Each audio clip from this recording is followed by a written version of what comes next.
تعلیم دلانے کے ساتھ ساتھ اپنے دستے راست بھی بنا لیا۔ ان کا سونے کا کارخانہ تھا، جہاں بننے والے زیورات اپنی نفاست اور خوبصورتی کی وجہ سے شہر کی دکانوں میں ہاتھوں ہاتھ لیے جاتے تھے۔ اس کام میں بے ایمانی کا بہت خدشہ ہوتا ہے۔ انہیں جس طرح کی ایماندار آدمی کی ضرورت تھی، ولید ویسا ہی نکلا۔ ولید پہلے تو ان کے گھر کے اگبی طرف بنے ہوئے گیسٹ روم میں ساتھ ہی رہتا تھا، مگر پھر وسیم عباس کے انتقال کے بعد اسے یہاں سے کہیں اور شفٹ ہو جانا ہی مناسب لگا، اس لیے اب اپنے ایک دوست کے ساتھ روم کا کرایہ شیئر کر کے رہنے لگا۔ وسیم عباس نہ رہے تو کاروبار بھی آہستہ آہستہ مختصر ہو کے ختم ہو گیا۔ ولید بھی کم عمر تھا، اپنے طور پر سنبھالنے کی بہت کوشش کی، مگر گھاگ دنیا کے پینتروں کو نہ سمجھ پایا۔ گھاٹے پہ گھاٹا ہوتا دیکھ کر پریشان ہو گیا، اور سب کچھ بیچ باچ کے جو پیسے حاصل ہوئے لا کر تسنیم بیگم کے ہاتھوں پہ رکھ دیے۔ وہ اس کی ایمانداری پہ حیران رہ گئیں، ورنہ شوہر کے جانے کے بعد دنیا کے بڑے عجیب سے رنگ دیکھنے کو ملے تھے۔ انہوں نے ساری رقم بینک میں ڈپازٹ کروا دی، جو اتنی تھی کہ اگر کفایت شعاری سے خرچ کی جاتی تو اس ماں بیٹی کو باقی کی زندگی مشکل کا سامنا نہیں کرنا پڑتا۔ ولید شروع سے نتاشا کو دل ہی دل میں بہت چاہتا تھا۔ اسے یہ تر و تازہ کلی سی لڑکی بہت پیاری لگتی تھی، مگر کچھ کہنے کی ہمت نہیں کر پایا۔ اس کی خواہش تھی کہ پہلے کچھ بن کے دکھائے، پھر تسنیم خالہ سے نتاشا کا رشتہ مانگے، اس لیے باہر نکلنے کے لیے ہاتھ پیر مارنے لگا۔ کئی سال دھکے کھانے، تکلیفیں سہی، مگر نتاشا کا خیال جینے کی وجہ بنا رہا۔ آخر ایک اعلیٰ مقام بنا کے خوشی خوشی واپس لوٹا۔ یہ دیکھ کر اس کا دل بیٹھ گیا کہ اب جب کہ وہ نتاشا کے قابل ہو چکا ہے تو اس کے ساتھ قسمت نے دغا کر ڈالا۔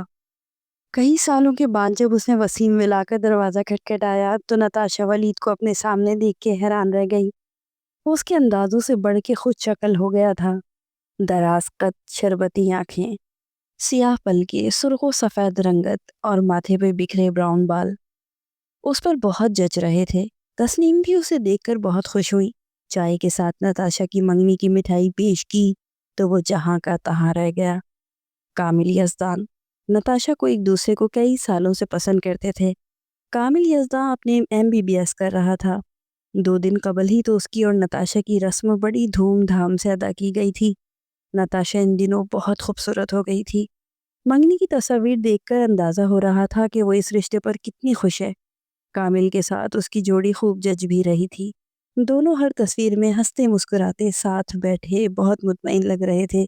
ولید نے دل کا درد چھپاتے ہوئے مبارکباد پیش کی، اور حالات کی اس کروٹ پر چائے کے ساتھ صبر کی گھونٹ حلق سے نیچے اتارتے ہوئے وہ وہاں سے اٹھ گیا۔ اس کے کام کی نوعیت ایسی تھی کہ وہ 3 مہینے ابو ظہبی میں گزارتا تو 1 مہینے کے لیے اپنے ہیڈ آفس میں کام کرتا، جو پاکستان میں واقع تھا۔ کئی سالوں سے اس نے روٹین بنا لیا۔ وہ جتنے دن یہاں ہوتا نہ صرف تسنیم سے ملنے جاتا بلکہ ان کے سارے کام بھی نمٹا دیتا۔ تسنیم جو بیٹی کے ساتھ اس بڑے سے گھر میں تنہا زندگی گزار رہی تھی، ولید کا وجود ان کے لیے تازہ ہوا کا جھونکا ثابت ہوتا۔ پہلے وہ جب بھی آتا تو کامل کا تذکرہ متواتر کیا جاتا تھا، مگر اب وہ کبھی کبھی حیران ہوتا کہ گزرتے وقت کے ساتھ کامل کا ذکر دونوں ماں بیٹی کے لبوں پر کم سے کم ہوتا چلا گیا۔ نہ ہی وہ خود یا اس کے گھر والے یہاں کسی موقع پہ دکھائی دیے۔ اس نے تسنیم بیگم کو کوریدنے کی کوشش بھی کی تو وہ بڑے مزے سے بات بدل دیتی، مگر ان کے چہرے پہ چھائی یاسیت اسے ضرور چونکا دیتی۔ پھر ایک دن اس کی دبئی میں اچانک کامل سے ملاقات ہو گئی اور وہ ششدر سا رہ گیا۔ نتاشا چھوڑو یہ باتیں، تم جا کر اندر بیٹھو۔ تسنیم نے اسے وہاں سے ہٹانا چاہا۔ کیوں جاؤں اندر؟ آنکھیں ضبط سے لال سرخ انگارے برسا رہی تھیں۔ خلاف مزاج تیز لہجے میں بولی، میں ان لوگوں سے بات کر رہی ہوں نا۔ تسلیم نے گھبرا کے ماں بیٹی کو دیکھا، جن کے تیور بدلنے لگے تھے۔ بیٹی کو آنکھیں دکھائیں۔ مما، سوال میری ذات کا ہے تو جواب بھی مجھے ہی دینے دیں۔ اس نے ہاتھ ہلایا تو میز پہ رکھا شربت کا گلاس زمین پہ گر کر چور چور ہو گیا۔ بہن، آپ بعد میں سوچ سمجھ کے جواب دیجیے گا۔ رانا نے اپنی شرط دہرانے کے بعد نتاشا کے تاثرات جانچتے ہوئے اٹھنے کا سوچا۔ کامل، تم نے تو کہا تھا کہ جہیز کے نام پر تنکا بھی نہیں لوگے۔ اس نے مڑ کر اپنے منگیتر کو دیکھا۔ ہاں تو ہم جہیز کہاں مانگ رہے ہیں، بس یہ مکان، وہ بھی تم دونوں کے اچھے مستقبل کی خاطر۔ رانا کی فرفر کرتی زبان نتاشا کے گھورنے پہ رک گئی۔ آپ کیا چاہتی ہیں؟ آپ میری مما کو سکون سے جینے کا بھی حق نہ ملے؟ ایک مکان ہے ان کے پاس، وہ بھی آپ اپنے بیٹے کے نام کروانا چاہتی ہیں۔ وہ ایک دم ببھر اٹھی، اس کی گال نم ہوتے چلے گئے۔ تم تو ایسے بول رہی ہو جیسے زمانے سے ہٹ کے کوئی بات کی گئی ہو۔ ارے بھائی، عورتیں تو اپنے دماغ کے مستقبل بنانے کے لیے کیا کچھ نہیں کرتی ہیں۔ ٹف ہے بھائی، رانا نے تیش کے عالم میں کھڑے ہوتے ہوئے کہا تو نتاشا نے ہاتھوں میں چہرہ چھپا کے رونا شروع کر دیا۔ چپ کر جاؤ بیٹا، ابھی میں زندہ ہوں۔ تسنیم جو اس افتاد پر سن کھڑی تھی، بڑھ کر نتاشا کے پاس گئی اور خود سے لپٹا کے تسلی دی۔ مما، میں تو صبر سے کام لینا چاہتی ہوں، مگر ان کی باتوں نے مجھے رونے پہ مجبور کر دیا ہے۔ اس نے بکھرے بالوں اور سرخ آنکھوں سے ہونے والی ساس کو گھورا۔ بہن، آپ کی بیٹی نفسیاتی عارضے کا شکار ہے؟ رانا نتاشا کی حالت پہ ایک دم پریشان ہو کے پوچھنے لگ گئی۔ جی نہیں آنٹی، مگر زمانے کی آنکھوں پر بندھی ہوس کی پٹی دیکھ کر واقعی میرا دل چاہتا ہے کہ ہوش خرد سے بیگانہ ہو جاؤں، وہ غرائی۔ چلو بیٹا، لگتا ہے ان لوگوں نے منگنی کے وقت ہم سے یہ بات چھپائی تھی کہ لڑکی کا ذہنی توازن ٹھیک نہیں۔ رانا نے کامل کا ہاتھ پکڑ کے اجلت میں کہا۔ ایک منٹ امی، کامل نے ماں کو سمجھانا چاہا۔ اس کے منمنانے پر وہ مزید کھول اٹھی۔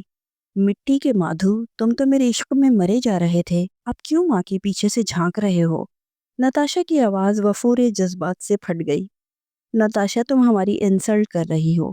اس مٹی کے مادھو میں حرکت پیدا ہوئی، آنکھیں نکال کے غرایا۔ بے عزتی اس کی ہوتی ہے جس کی کوئی عزت ہو۔ میں 4 سال تک تمہیں بڑا غیرت مند سمجھتی رہی، وہ تڑپ کے بولی۔ بس لڑکی، بہت کہہ لیا تم نے اور بہت سن لیا ہم نے۔ رانا نے ہاتھ اٹھا کے اسے مزید کچھ کہنے سے روکا۔ چلو بیٹا، نتاشا، سب باتوں کو چھوڑو۔ تسنیم نے بیٹی کا ہاتھ دبایا۔ اس کی آنکھوں سے آنسوؤں کا نہ ختم ہونے والا سیلاب جاری تھا۔ کیسے بھول جاؤں ان کی لالچ، تو دیکھیں، شادی کی ڈیٹ فکس ہوتے ہی مکان بیٹے کے نام لکھوانی چلی ہیں۔ وہ روتے ہوئے زمین پہ بیٹھ گئی اور بری طرح سے بکھرنے لگی۔ ہائی، تو میں نے کون سا انوکھا مطالبہ کر دیا؟ رانا نے ناگواری سے پوچھا۔ امی بس کر دیں۔ کامل نے ماں کو زچ ہو کے چپ کرایا۔ کتنا سمجھایا تھا کہ ابھی یہ بات نہ نکالیں، شادی کے بعد وہ خود پیار سے نتاشا کو منا لیتا، مگر وہ کوئی رسک لینے کو تیار تھی ہی نہیں، اور سارا کام خراب ہو گیا۔ ٹھیک ہے رانا بہن، مجھے آپ کا مطالبہ منظور ہے۔ نکاح سے قبل یہ مکان نتاشا اور کامل کے نام ہو جائے گا، اور میں کسی کرائے کے مکان میں چلی جاؤں گی۔ تسنیم نے بہت سوچ سمجھ کے فیصلہ سنایا۔ وہ خوشی سے کھل اٹھی۔ ہرگز نہیں مما، آپ ایسا کچھ نہیں کریں گی۔ میں کیسے اپنی بیوہ ماں کے سر سے سائبان چھین کر اس پر اپنے خوابوں کا تاج محل بنا لوں؟ اس نے درد و کرب کی شدت سے بے قرار ہو کے کامل کو دیکھا۔ مجھے یہ بات منظور نہیں مما، اس نے تیز لہجے میں بولتے ہوئے انکار میں سر ہلایا۔ ہائے اللہ، ان کی ساری جائیداد بعد میں تمہیں ہی تو ملے گی، آخر کو اکلوتی اولاد ہو، پھر اتنا واویلا کیوں مچایا ہوا ہے؟ رانا نے اس کے انکار پر جل کر تیز انداز میں ہاتھ نچایا۔ یہ جائیداد جس کو بھی ملے، مگر آپ کے بیٹے کو نہیں ملنے والی، اس نے آنسو پوچھتے ہوئے مضبوط لہجے میں کہا۔ تم اپنے فیصلے پہ پچھتاؤ گی۔ امی کا مطالبہ کچھ اتنا ناجائز بھی نہیں ہے، سمجھنے کی کوشش کرو۔ میں ڈاکٹر ہوں، تمہارا یہ گھر ایک مہنگے کمرشل علاقے میں واقع ہے۔ اگر ہم یہاں میڈیکل سینٹر کھولتے ہیں تو سوچو مہینے میں کس قدر کمائیں گے۔ یہ ہمارا روشن مستقبل کا سوال ہے، مگر تم بلا وجہ میں اس قدر جذباتی ہو رہی ہو۔ کامل نے جھک کے اسے پیار سے سمجھانا چاہا۔ پلیز چھوڑ دو، وہ ہاتھ چھڑانے لگی۔ اسے اس لالچی شخص سے گھن آ رہی تھی جس نے اتنے دنوں تک اپنے چہرے کو خوش نما نقاب تلے چھپایا ہوا تھا۔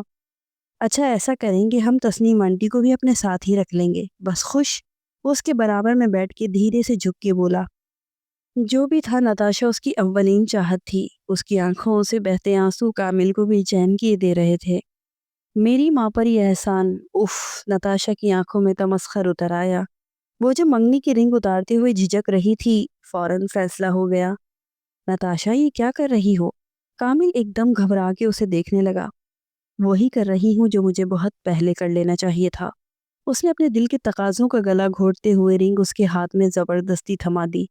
رانا بیگم نے کامل کا ہاتھ پکڑ کے باہر کی طرف قدم بڑھا دیے، جو بے یقینی کے ساتھ نتاشا کو دیکھ رہا تھا، اور وہ چہرہ ہاتھوں میں چھپا کے سسک اٹھی۔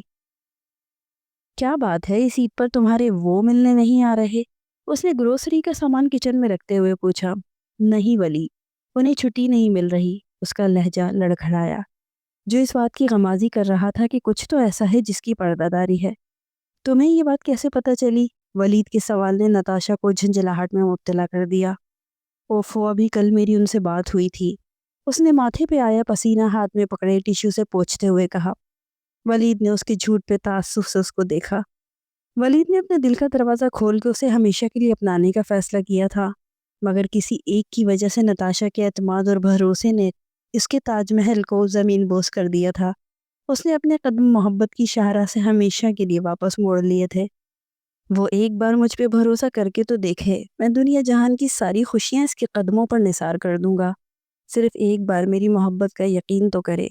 ولید کے دل نے دبی دبی فریاد کی۔ نتاشا، یہ لو، افطاری کے لیے میں نے آم کاٹ دیے ہیں۔ تسنیم نے چھری پلیٹ میں رکھنے کے بعد اطمینان سے بیٹی کو پکارا۔ ٹھیک ہے، رکھ دیں، اس نے بے اعتنائی سے جواب دیا۔ میں نے ولید کو کہہ دیا ہے کہ وہ پورے رمضان اب ہمارے ساتھ ہی روزہ افطار کرے گا۔ انہوں نے جانے اطلاع دی تھی یا حکم؟ یہ بہت اچھا کیا، اب وہ اور میرے سر پہ ناچے گا۔ نتاشا کی بڑبڑاہٹ ان کے کانوں تک جا پہنچی۔ تمہیں ہو کیا گیا ہے؟ انہوں نے بیٹی کا لال بھبو کا چہرہ دیکھا تو حیران ہو کے پوچھا۔ ماما، آپ کی ولید سے کوئی بات ہوئی ہے؟ اس نے مشکوک انداز میں پوچھا۔ بات؟ کیسی بات؟ اس کے پیٹ میں مروڑ تو اٹھا مگر معصومیت سے نام گردن ہلا دی۔ کوئی بھی، میرے حوالے سے؟ نہیں تو، تسلیم بیگم نے اس میں نام جواب دیا۔ حیرت ہے پھر وہ منگنی والی بات کو لے کے اس قدر الٹے سیدھے سوالات کیوں کرتا رہتا ہے؟ نتاشا نے ہجان میں سفید ہاتھوں کو مل مل کے سرخ کر دیا۔ نہیں، میں ایسا کیوں کروں گی؟ تسلیم نے دوسری طرف دیکھتے ہوئے انکار کیا۔ ایک بات یاد رکھیے گا، ولید کو کسی بات کی بھی ہوا نہیں لگنی چاہیے، ورنہ میں وہ مزید پھیل جائے گا۔ نتاشا نے آنکھوں ہی آنکھوں میں دھمکایا۔ میں کوئی پاگل ہوں بھلا؟ انہوں نے سعادت مندی سے سر ہلایا۔ میں آپ کو اکیلا چھوڑ کے کبھی نہیں جاؤں گی۔ اس نے ماں کو پیچھے سے باہوں میں بھر لیا اور ان سے چپک کے سرگوشی کی۔ مجھے معاف کر دینا میری بچی، مگر اب تمہاری اس بے وقوفی میں مزید ساتھ دینے کا میرا کوئی ارادہ نہیں۔ اس بار کوئی فیصلہ کرنا ضروری ہے۔ انہوں نے نتاشا کا ماتھا چومتے ہوئے سوچا اور مطمئن انداز میں ہاتھ دھونے چل دی۔ لو بھائی، تمہاری پسند کے دہی بڑے لایا ہوں۔ ولید نے اس کے سامنے والی کرسی پہ بیٹھتے ہوئے میز پہ شاپر رکھا۔ ہاں تھینکس۔ چونک کر اسے دیکھنے لگی، آنکھوں سے درد چھلکا۔ پیاری لڑکی، ایک بار مجھ پہ اعتبار کر کے تو دیکھو، دنیا میں سب اچھے نہیں تو سب برے بھی نہیں ہوتے۔ اس کے دل سے نکلتی صدا نتاشا تک نہیں پہنچ پائی۔ تمہاری طبیعت تو ٹھیک ہے؟ ولید نے اسے کھویا کھویا گمسم سا دیکھ کے نرمی سے پوچھا۔ مجھے کیا ہونا ہے، بالکل فٹ فاٹ ہوں، وہ حال میں لوٹتے ہوئے جان بوجھ کے مسکرائی۔ ایسا لگتا تو نہیں ہے، وہ اس کی ہٹ دھرمی پہ چڑھ کے طنز پر اتر آیا۔ نہیں تو، تمہارا وہم ہے، میں تو بالکل ٹھیک ہوں، نتاشا نے سادگی سے کہا۔ محترمہ، آپ نے شاید گھڑی میں ٹائم نہیں دیکھا ہے۔ اس نے دیوار میں نصب گھڑی کی طرف اشارہ کیا۔ اوف، روزہ کھلنے میں صرف 15 منٹ رہ گئے ہیں۔ اس کی نگاہ اٹھی، وقت دیکھا تو ایک دم چیخی۔ جی، اور آپ ہیں کہ افطاری بنانے کے بجائے خیالوں میں کھوئی ہوئی ہیں۔ ولی نے بڑی تہذیب و تمیز کے ساتھ اسے ذلیل کیا۔ او مائی گاڈ، ابھی تو پکوڑے بھی تلنے ہیں۔ نتاشا اس کو جواب دینے کی جگہ اجرت میں کچن کی جانب بڑھی۔ سنو، کیا کامل میاں کی یادوں میں گم تھی؟ مسکراتے ہونٹوں کے پیچھے چھپے طنز پر وہ انگاروں پہ لوٹ گئی۔ نہیں، بس یوں ہی سستی میں بیٹھی رہ گئی۔ اس نے اپنے سر کو دباتے ہوئے بڑے آرام سے جواب دیا اور باہر کی جانب بڑھ گئی۔ ولید نے ایک ہاتھ سے دوسرے ہاتھ پہ مکہ مارا۔ وہ اپنے طور پہ بڑی کوششیں کر رہا تھا کہ نتاشا خود سے سچ اگل دے، مگر وہ گھنی میسنی بنی اس کی ساری باتوں کو سہے جا رہی تھی۔ نتاشا نے روزہ کھولنے کے بعد نماز پڑھی اور لان میں چلی آئی۔ تھوڑی دیر ننگے پاؤں گھاس پہ چہل قدمی کرنے کے بعد اسے تھکان محسوس ہوئی اور وہ کرسی پہ دراز ہو گئی۔ ہوا کے فرحت انگیز جھونکوں سے نیند کا غلبہ طاری ہونے لگا۔ اس نے بھی اختیار خمدار پلکیں موند لی۔ ولید مسجد سے گھر لوٹا تو لان میں اسے بیٹھا دیکھ کے وہیں چلا آیا۔ بالوں میں انگلیاں پھیرتے ہوئے وہ کتنی دیر تک کھڑا اسے دیکھے گیا۔ گلابی رنگت اور شفاف جلد والے گول چہرے کے سبک نوکوش میں عجیب سی جاذبیت تھی۔ میری محبت کی آگ اتنی بے اثر کیوں ہے جو تم تک اس کی آنچ نہیں پہنچ پا رہی؟ ولید کے اندر کم مائیگی کا احساس جاگا۔ اسے دیکھتے ہوئے سوچا، تم نے مجھ سے کچھ کہا؟ نتاشا ایک دم چونک کے اٹھی اور بے اختیار پوچھا۔ میری اتنی مجال؟ ولید نے مرچ چبا کر اس پری پیکر کو دیکھا جس پر وہ زمانوں سے فدا تھا، مگر وہ اثر لینے کو تیار نہ تھی۔ کہنا کیا چاہتے ہو؟ سیدھا ہو کر بیٹھتے ہوئے اس نے دوپٹہ ٹھیک کیا تو ولی نے احتراماً نگاہیں ہٹا دی۔ وہی جو تم سمجھنا نہیں چاہتی، وہ منہ موڑے موڑے اس کا لہجہ شکایتی ہوا۔ دیکھو، ایک منگنی شدہ لڑکی سے ایسی باتیں کرنا تمہیں زیب نہیں دیتا۔ نتاشا نے مدبر بن کے اسے چڑھایا۔ اس لڑکی کا کچھ نہیں ہو سکتا۔ نتاشا کے سفید جھوٹ پہ ولید اندر ہی اندر سڑ گیا، مگر کچھ بول نہیں سکتا تھا۔ یہ کیا سمجھتی ہے؟ مجھے اس بات کی خبر نہیں ہے کہ جو کچھ یہ کہتی ہے سب قصہ کہانی ہے۔ وہ ماتھا پیٹنے کی حسرت دل میں لیے کھڑا ہوا، جھک کے پیروں کے قریب پڑا، پھول اٹھایا اور احتیاط سے سائڈ پہ رکھا۔ کسی تلخ سوچ کا عکس اپنے چہرے پہ بکھرنے سے قبل جینز کی جیبوں میں ہاتھ ڈال کر لمبے ڈگ بھرتا ہوا باہر کی جانب چل دیا۔ تم کیا سمجھتے ہو میں نے کوئی کچی گولیاں کھیلی ہیں؟ ایک بار شادی نہ کرنے کا عہد کر لیا تو اس پر تا عمر قائم رہوں گی۔ نتاشا کے لبوں پر بڑی شرارتی سی مسکان پھیل گئی۔ رمضان کا آخری عشرہ چل رہا تھا۔ وہ نتاشا کی باتوں سے خفا خفا سا رہنے لگا تھا۔ ہر وقت اپنے منگیتر کی بلا وجہ کی تعریفیں کر کر کے جانے خود کو فریب دے رہی تھی یا اسے بے وقوف بنانے کی کوششوں میں مصروف تھی۔ ولید نے تسلیم خالہ سے حتمی بات کرنے کی ٹھانی اور ان کے کمرے میں داخل ہوا۔ خالہ، ایسا کب تک چلے گا؟ ولید نے ادھر ادھر نظریں گھما کے اس کی غیر موجودگی کا یقین کیا، پھر پوچھا، کیا؟ انہوں نے سرخ آنکھوں کو پوچھتے ہوئے تجاہل عارفانہ سے کام لیا۔ پکوڑوں کے لیے باریک پیاز کتر رہی تھی۔ یہ نتاشا کی منگنی کا ڈرامہ۔ اس نے ایک لفظ پہ زور دیا۔ شش، دھیرے سے بولو، اس نے سن لیا تو ہنگامہ مچا دے گی۔ گھبراہٹ میں تسنیم کے ہاتھ سے چھری چھوٹ گئی۔ کمال ہے، ایسا لگتا ہے جیسے آپ اس کی ماں نہیں۔ وہ خیر، اس نے تسنیم کے گھوڑنے پر بات نامکمل چھوڑ دی۔ ولی، تم اس بات کی گہرائی تک نہیں پہنچ سکتے۔ نتاشا نے نہ صرف میری وجہ سے اپنی زندگی کی خوشیوں سے منہ موڑا ہے۔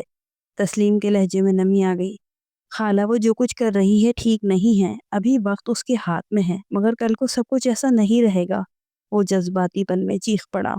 آہستہ اس کے کانوں میں ان باتوں کی بھنک پڑ گئی تو قیامت ڈھا دے گی۔ انہوں نے آگے بڑھ کر اپنے ہاتھ سے ولید کا منہ بند کیا۔ آپ اس سے اتنا ڈرتی کیوں ہیں؟ ولید نے ان کا ہاتھ ہٹاتے ہوئے ہنس کے مذاق اڑایا۔ ولی، تمہاری بات 100% درست ہے۔ میں واقعی ڈرتی ہوں، مگر اسے تکلیف میں دیکھنے سے، اس کی آنکھوں سے آنسو دیکھنے سے میں بہت ڈرتی ہوں۔ انہوں نے اداسی سے سر ہلایا اور بولتی چلی گئی، سوری خالہ، شاید آپ ہرٹ ہوئی ہیں، مگر نتاشا کے لہجے کا کھوکھلا پن مجھے دکھ دیتا ہے۔ وہ جھلا کے تیز لہجے میں بولا، اسی لیے تمہارے پوچھنے پر میں نے سچائی کا اقرار کر لیا۔ میں خود اپنی نتاشا کو برباد نہیں ہوتے دیکھنا چاہتی۔ تسنیم نے نڈھال ہوتے ہوئے کہا، جانے وہ خود فریبی کی کون سی منزلیں طے کرتی چلی جا رہی ہے۔ میں ڈرتا ہوں کہ کہیں اس کی واپسی مشکل نہ ہو جائے۔ اس نے سوچتے ہوئے کہا، میرے لیے اتنا فکر مند ہونے کی ضرورت نہیں۔ اچانک وہ کمر پہ ہاتھ رکھے کمرے میں داخل ہوئی اور زور سے چیخ پڑی۔ نتاشا، تسلیم بیگم کے لب کپ کپ آئے۔ بیٹی، میں اور ولی۔ تو تسنیم نے بیٹی کے سرخ پڑتے چہرے کو دیکھ کر صفائی دینا چاہی، مگر ناکام رہی۔ وہ جانے کب سے باہر کھڑی ان دونوں کی باتیں سن رہی تھی۔ ماما، آپ نے اچھا نہیں کیا۔ ولید حیران و ششدر کھڑا اسے ماں پر غصہ کرتا دیکھتا رہا، پھر تیزی سے ان کی جانب بڑھا۔ خالہ نے مجھے کچھ نہیں بتایا ہے، اور اب جب کہ سچ سامنے آ گیا ہے تو کان کھول کے سن لو۔ میں تمہیں زندگی یوں برباد کرنے نہیں دوں گا۔ اس نے تسنیم کو اپنے قریب کرتے سخت لہجے میں اسے جھاڑا۔ مسٹر، میں اپنا اچھا برا خوب جانتی ہوں۔ آپ اس معاملے سے دور رہیں تو اچھا رہے گا۔ نتاشا نے بے خوف ہو کے ولید کی آنکھوں میں آنکھیں ڈال دی۔ ایک منٹ، تم خود کو کیا سمجھتی ہو؟ ان کے لیے بڑی قربانی دینے چلی ہو؟ تمہیں پتہ بھی ہے تمہاری فکر میں انہیں راتوں کو نیند نہیں آتی۔ گولیاں لیتی ہیں تو کچھ گھنٹے سو پاتی ہیں۔ اس کی انکشاف پر نتاشا نے ماں کو حیران ہو کے دیکھا، جو پوری جان سے لرز رہی تھی۔ مما، ولید یہ کیا بول رہا ہے؟ ان سے کیا پوچھتی ہو؟ مجھ سے پوچھو۔ ڈاکٹر کہتا ہے اس طرح کا ڈپریشن انہیں بہت جلد زندگی سے دور کر دے گا۔ پھر بیٹھ کے اپنی عظمت کے قصے لوگوں کو سلاتی رہنا۔ ولید اسے بازو سے گھسیٹ کے اپنے مقابل کھڑا کر چکا تھا اور براہ راست آنکھوں میں جھانک کر چیخا، مما، آپ نے مجھ سے یہ سب چھپا کر اچھا نہیں کیا۔ وہ روتے روتے زمین پہ بیٹھتی چلی گئی۔ بیٹی، میں تمہیں پریشان نہیں کرنا چاہتی تھی۔ تسنیم بیٹی کو چپ کرانے میں ہلکان ہوئی جا رہی تھی۔ آپ نے کامل والا قصہ بھی ولید کو بتا دیا، اس نے سرگوشی میں کہا، مگر اس کے کان بہت تیز تھے، سن لیا۔ اس معاملے میں خالہ کا کوئی قصور نہیں، مجھے اس بات کی خبر چند مہینوں قبل ہی ہوئی تھی۔ وہ تھوڑی دیر رکا تو اس کا وویلا سنتا رہا، پھر دماغ صاف کرنے کی ٹھانی۔ یہ جھوٹ ہے۔ وہ اسے مڑ کے دیکھنے لگی۔ یہ سچ ہے نتاشا، ویسے مجھے تم جیسی پڑھی لکھی لڑکی سے ایسی بے وقوفی کی امید نہیں تھی، ولید کا لہجہ تیز ہوا، وہ اسے تکلیف میں نہیں دیکھ پا رہا تھا۔ تو کیا کرتی میں؟ اپنی مما کو بڑھاپے میں تنہائی کا زہر پینے کے لیے اکیلا چھوڑ کے چلی جاتی؟ اس نے آنسو بہاتے ہوئے شکستہ انداز میں اعتراف کیا۔ اس کے لیے تم نے یہ ڈرامہ کیا جس کا کوئی فائدہ نہیں تھا۔ اس نے زبردستی کی مسکراہٹ ہونٹوں پہ سجائی اور تسلیم کو سامنے بچھی کرسی پر بٹھا دیا۔ ہاں، اس لیے میں نے اپنی منگنی ٹوٹنے کی بات کسی کو نہیں بتائی، اور سب یہی سمجھتے رہے کہ کامل اسپلائزیشن کے لیے بیرون ملک گئے ہوئے ہیں۔ اس طرح میرا پیچھا روز روز کے آنے والے الٹے سیدھے رشتوں سے چھوٹ گیا تھا، جنہیں میری ذات سے زیادہ میری جائیداد میں دلچسپی تھی۔ تم کتنی عقل مند ہو، اس بات کا مجھے اسی دن پتہ چل گیا تھا جب میری کامل سے دبئی میں ملاقات ہوئی اور اس کے پہلو میں ایک خوبصورت عورت کو بیوی کے روپ میں دیکھا۔ اس کے منہ سے تکلیف دہ انکشاف سن کے وہ لرز گئی۔ آخر کار آج ولید نے اس کا دماغ صاف کرنے کی ٹھانی۔ یہ جھوٹ ہے، وہ اسے بھڑک کے دیکھنے لگی۔ یہ سچ ہے، مجھے بہت پہلے ہی شک تھا کہ تمہیں سب خبر ہے۔ وہ ایک دم شکست خوردہ ہو گئی۔ پاگل لڑکی کی اس طرح زندگی گزرتی ہے؟ ولید نے پیار سے اس کی آنکھوں میں جھانکا۔ ان لوگوں کی لالچ ختم ہونے کا نام ہی نہیں لے رہی تھی۔ ایک بیوہ عورت کے سر کا سائبان بھی چھین لینا چاہتے تھے، ہمیں تنہا سمجھ کے منمانی کرنے لگے تھے۔ نہیں ولی، مجھے یہ گوارا نہیں تھا۔ مجھے بس یہی طریقہ درست لگا۔ منگنی توڑ دی اور مما کو بھی سختی سے خاندان میں یہ بات بتانے کو منع کر دیا۔ اس نے نگاہیں چرا کے کہا، دنیا میں سب ایک سے نہیں، کسی پر تو اعتبار کرتی۔ اس نے کچھ سوچ کے کہا، ہمیں تو ایسے ہی لوگ ملے جنہیں مجھ سے زیادہ میری جائیداد میں دلچسپی تھی۔ اس نے دانتوں سے ہونٹ کاٹ لیے۔ نہیں، ایک شخص ایسا بھی ہے جسے نتاشا وسیم کی جائیداد سے نہیں، بس اس کی ذات سے دلچسپی ہے۔ ولید نے سوچا اگر اب نہ کہا تو پھر کبھی اقرار نہیں کر پائے گا۔ کون؟ اس کے ہونٹ بھیجے۔ ولید خان، یعنی میں، اس نے بڑے جذب کے عالم میں کہا اور دلکشی سے مسکرایا۔ تسنیم بیگم کی آنکھوں سے خوشی کے آنسو جاری ہو گئے۔ تو مجھ پر ترس کھا رہے ہو؟ وہ ایک دم بتکی۔ ہاں، کیونکہ تم لنگڑی لولی اور کانی ہو نا۔ اس کا دماغ بھگ سے اڑ گیا، زور سے چیخا۔ میں جانتی ہوں مما نے تمہیں رو رو کے منایا ہے، مگر مجھے ایسی ہمدردی نہیں چاہیے۔ نتاشا نے نفی میں سر ہلایا اور تیزی سے باہر نکل گئی۔ خالہ، پہلے تو مجھے شک تھا مگر آج یقین ہو گیا۔ ولید نے سر کھجا کے تسنیم کو دیکھا۔ کس بات کا بیٹا؟ وہ جو نتاشا کی حرکت پہ ہکا بکا تھیں بے اختیار پوچھا۔ یہ سچ مچ میں جھلی ہے۔ ولید کے انداز پر تسنیم بیگم، پھر دونوں نے ایک دوسرے کو دیکھا اور ہنسی کا فوارہ پھوٹ پڑا۔ بیٹی کی ہٹ دھرمی اور ضد پر تسنیم کی طبیعت رات سے خراب تھی۔ ولید ان کی دوائیں پہنچانے آیا تو انہوں نے اشارے سے بیٹھنے کو کہا۔ نتاشا ماں کے برابر میں بیٹھی سر دبا رہی تھی۔ وہ تسنیم کے کہنے پہ چائے بنانے کے لیے اٹھ گئی۔ ولی، میں چاہ رہی ہوں کہ عید کے بعد تم دونوں کا سادگی سے نکاح کر دوں۔ ادھر تم اکیلے ہو اور مجھے ڈر ہے کہ میرے بعد کہیں وہ۔ تسنیم نے ولید کا ہاتھ تھام کر عاجزی سے بولتے ہوئے بات ادھوری چھوڑ دی۔ اللہ نہ کرے خالہ، ابھی تو آپ کو میرے ساتھ پورا ابو ظہبی گھومنا ہے۔ اس نے تسنیم کا ہاتھ تھام کے تسلی دی۔ بس بیٹا، میں تم دونوں کو خوش دیکھنا چاہتی ہوں۔ مجھ بوڑھی کا ساتھ جانے کب تک ہو یا نہ ہو، وہ جانے کیوں بہت مایوس ہو رہی تھی۔ آپ نے نتاشا کی رائے لی ہے؟ اس نے سنجیدگی سے پوچھا۔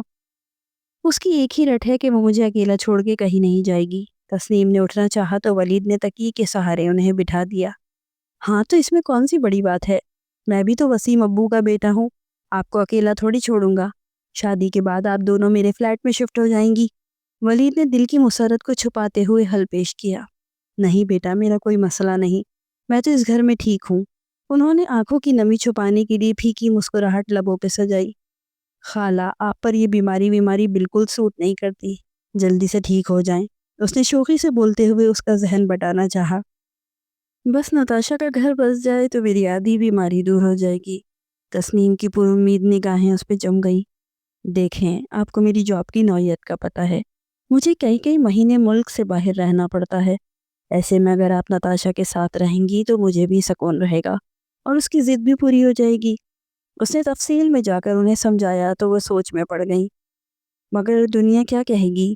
وہ نیم رضامند دکھائی دیں، مگر ایک اور خدشہ جاگا، یہی کہ ایک ماں اپنے بیٹے کے گھر رہ رہی ہے۔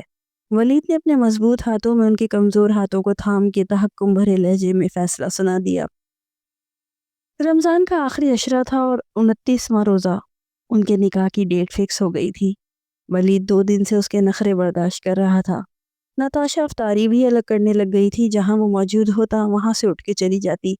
پتہ نہیں اپنے جھوٹ پہ شرمندہ تھی یا اس کے اقرار پر خفا، وہ سمجھ نہیں پا رہا تھا، مگر اسے کوئی جلدی نہیں تھی۔ سوچنے کے لیے ٹائم دینا چاہتا تھا تاکہ وہ اپنی خوشی اور رضامندی سے اس کی زندگی میں آئے۔ صبح تسنیم نے فون کر کے اس سے شکایت کی تھی کہ ابھی تک نتاشا نے عید اور نکاح کی کوئی تیاری نہیں کی، اس لیے وہ آج اسے ضرور بازار لے جائے اور ساری شاپنگ کروا دے۔ روزہ کھولنے کے بعد جب وہ نماز پڑھ کے آیا تو اس نے شاپنگ کا اندیا دیا۔ تسنیم نے بجھے ہوئے انداز میں بتایا کہ نتاشا نے جانے سے صاف انکار کر دیا ہے۔ اس کا دماغ بھگ سے اڑ گیا، وہ ہونٹ بھینچ کر سوچ میں پڑ گیا۔ اتنے میں ٹی وی پر عید کا چاند دکھائی دینے کا اعلان ہو گیا تو اس نے زبردستی کرنے کی ٹھانی۔ نتاشا کہاں ہے؟ ولید نے دانت کچکچاتے ہوئے پوچھا۔ وہ شاید چھت پر ہوگی، تسنیم نے اس کی طرف دیکھ کے کہا اور کچن کی جانب چل دی۔ سیوئیوں کی تیاری کرنی تھی، محترمہ کا دماغ درست کرنا ہی ہوگا۔ وہ دب دب سیڑھیاں چڑھتا اوپر آیا، وہ آسمان کی طرف منہ کیے جانے کیا تلاش کر رہی تھی۔ تم کیا یہاں مجھ سے چھپ کے بیٹھی ہو؟ وہ اس کے قریب آ کے غصے میں چلایا۔ وہ ڈر کے بے اختیار مڑی تو اس سے ٹکرا گئی۔ میں تم سے کیوں چھپوں گی؟ اس نے ایک دم دہل کے دور ہوتے ہوئے جواب دیا۔ اچھا تو پھر میرے ساتھ شاپنگ پر جانے سے انکار کیوں کیا؟ اس نے خشک انداز میں پوچھا۔ ہاں وہ میرے پاس بہت سارے کپڑے موجود ہیں۔ نتاشا نے پہلی بار اسے یوں طیش میں دیکھا تو ہکلا کر بہانہ بنایا۔ شرافت کے ساتھ میرے سے چلو ورنہ میرے پاس اور بھی بہت سے حربے موجود ہیں۔ اس کی دھمکی پر نتاشا کی جان نکل گئی۔